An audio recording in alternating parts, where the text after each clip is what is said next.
Hi there, friends. It's Corey from Meat and Potatoes Organizing. I just wanted to talk about 3 things quickly that being organized has taught me.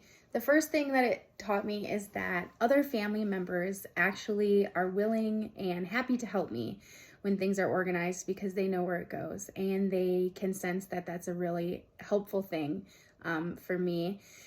The second thing that I noticed is that being unorganized with a lot of unfinished projects was taking up way too much of my mental capacity and getting those projects done. And it just created so much mental clarity and so much more space to grow and thrive.